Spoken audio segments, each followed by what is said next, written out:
Renungan Pagi, Yesus Nama di Atas Segala Nama oleh Ellen G. White, 22 April 2024. Mari kita berdoa. Bapa kami yang di sorga, Allah pencipta langit dan bumi, laut dan segala isinya, Allah yang maha besar, maha kuasa, sumber segalanya, yang kami sembah selalu melalui anak-Mu yang tunggal, Yesus Kristus. Terpujilah Yesus, Anak Allah yang Maha Tinggi, yang adalah kepala kami yang dimuliakan. Pada pagi hari ini kami bersyukur boleh bangun dan berbakti, dan sebagaimana membaca dan mendengarkan nasihat firman-Mu, kiranya ini menjadi pembaharuan bagi kami semua, agar kami bersatu dengan Kristus dan mengizinkan Dia memimpin kehidupan kami kepada kehidupan yang kekal. Beserta kami sepanjang perbaktian ini, kehendak-Mu yang jadi. Ampun kami akan dosa dan salah, karena kami berdoa hanya dalam nama Anak Allah yang tunggal, Yesus Kristus, yang adalah Tuhan dan Juru Selamat kami. Amin. Renungan hari ini akan dibacakan oleh Saudara Rio Ayorbaba. Kepada Saudara Rio, kami persilahkan. Terima kasih, selamat pagi umat-umat Tuhan di mana saja berada. Bacaan renungan pagi kita pada hari ini tanggal 22 April 2024 berjudul Kepala yang Dimuliakan. Ayat intinya terdapat di dalam Yohanes pasal 17 ayat 26. Supaya kasih yang Kau berikan kepadaku ada di dalam mereka dan aku di dalam mereka. Kristus menyatakan misi kedatangannya ke bumi. Dia berkata dalam doanya yang terakhir di hadapan umum, "Ya Bapa yang adil, memang dunia tidak mengenal Engkau, tetapi aku mengenal Engkau, dan mereka ini tahu bahwa Engkaulah telah mengutus aku.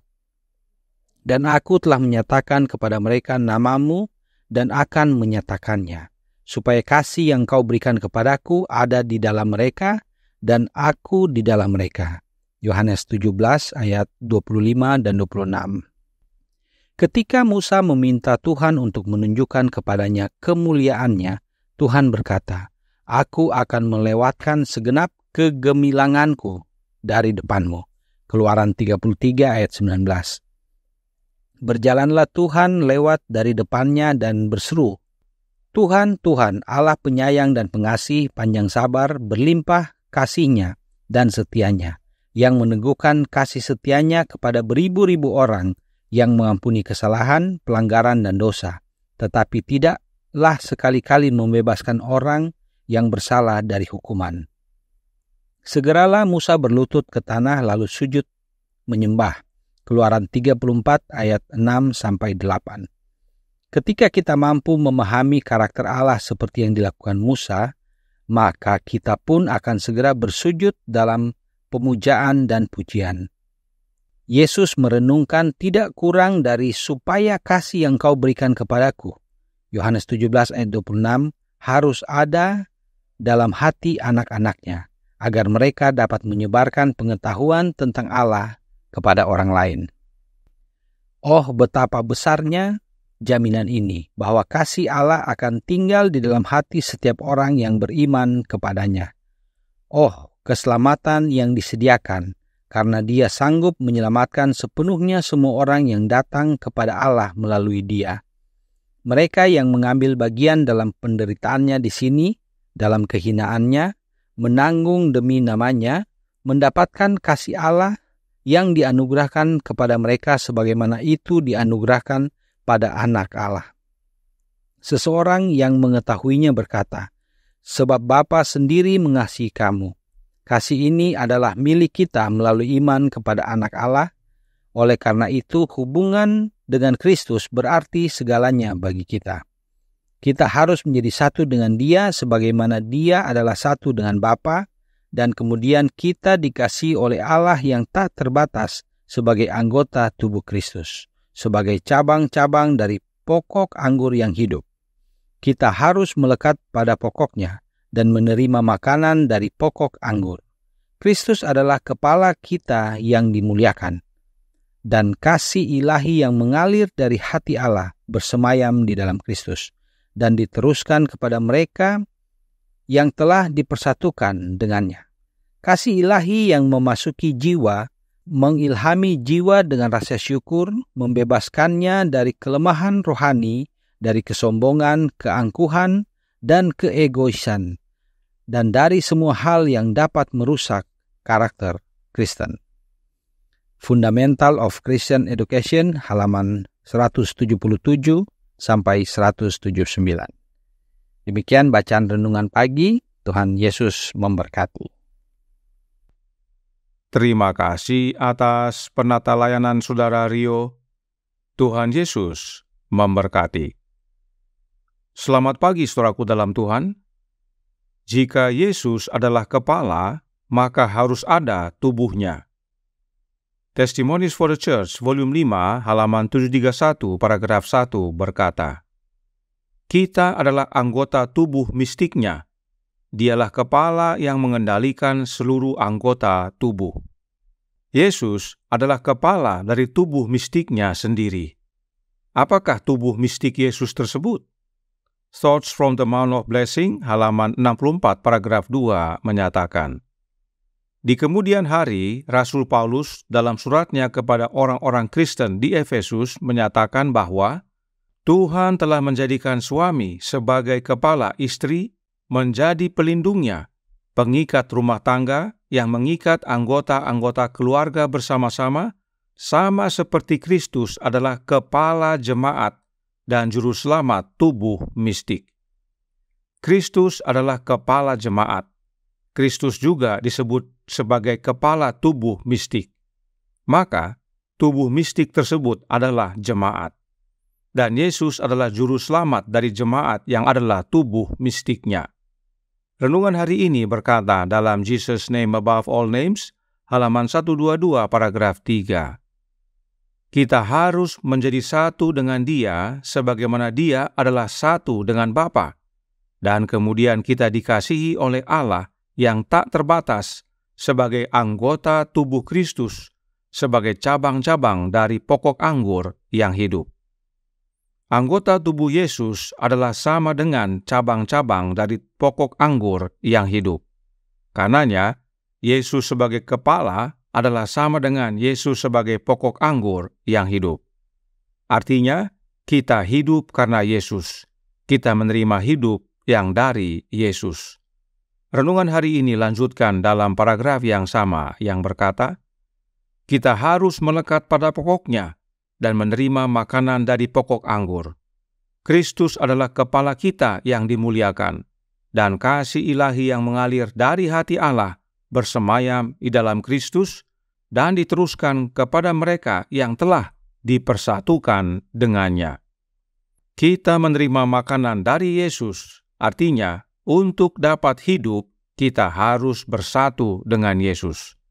Dan tidak hanya hidup, kasih ilahi yang bersumber dari Bapa dan yang tinggal di dalam Kristus dapat menjadi bagian kita, asal kita bersatu dengan Yesus. Nah, apakah yang kita perlukan untuk dapat bersatu dengan Yesus? Suratnya nomor 11 tahun 1892 paragraf 17 berkata, jika mereka dipersatukan dengan Kristus, jika mereka mempunyai roh Kristus, mereka akan memiliki pikiran Kristus dan akan berjalan di dalam sinar matahari kebenarannya. Untuk bersatu dengan Kristus, kita harus memiliki rohnya Kristus yang adalah getah pokok anggur. Mengapa kebenaran ini penting sekali kita pahami? Karena renungan hari ini berbicara tentang nama Bapa. Apakah nama Bapa itu?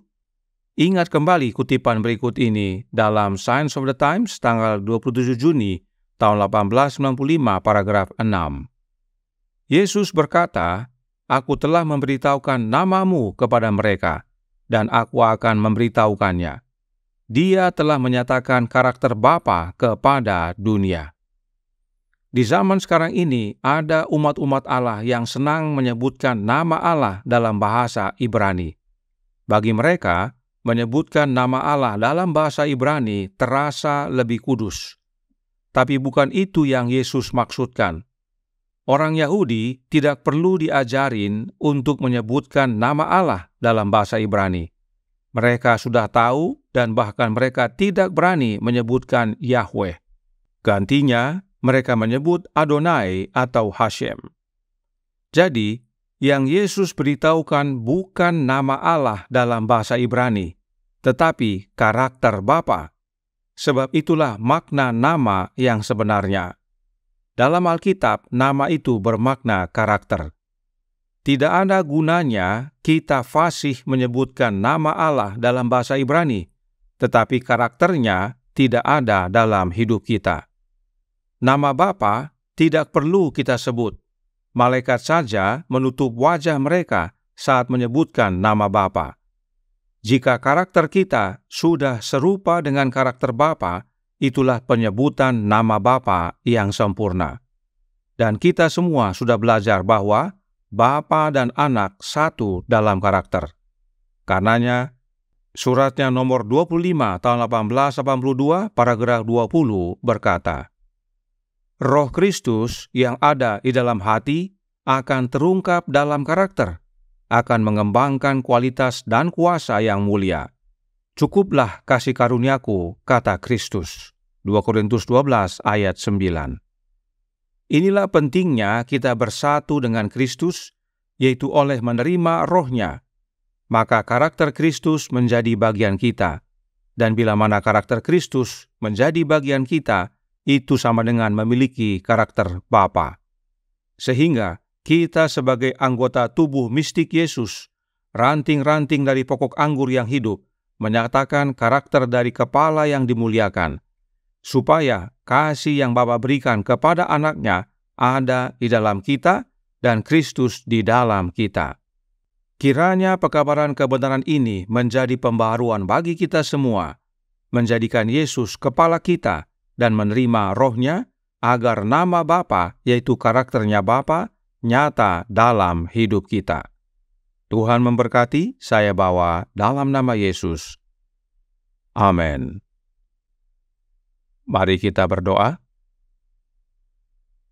Bapa kami yang di sorga, Allah pencipta langit dan bumi, laut dan segala isinya, Allah yang maha besar, maha kuasa, sumber segalanya, yang kami sembah selalu melalui Anak-Mu yang tunggal, Yesus Kristus. Terima kasih atas kebenaran indah pada pagi hari ini. Nama Bapa itu adalah karakternya Bapa. Itulah yang Yesus kabarkan kepada dunia, dan itulah yang harus menjadi bagian hidup kami. Dan satu-satunya cara untuk menerima karakter Bapa adalah dengan menerima Kristus dalam hidup ini, bersatu dengan Dia. Karenanya, tolong kami ya Bapa, suruhlah Roh Anak-Mu dalam hati ini, sebab hanya oleh kehadiran Roh Kristus dalam hati kami, itulah wujud persatuan kami dengan kepala kami yang dimuliakan, yaitu Yesus, yang adalah pokok anggur yang benar. Dan hidup kami akan diubahkan menjadi serupa dengan karakter-Mu. Beserta kami sepanjang hari ini kehendak-Mu yang jadi, ampun kami akan dosa dan salah, karena kami berdoa hanya dalam nama Anak Allah yang tunggal, Yesus Kristus, yang adalah Tuhan dan Juru Selamat kami. Amin.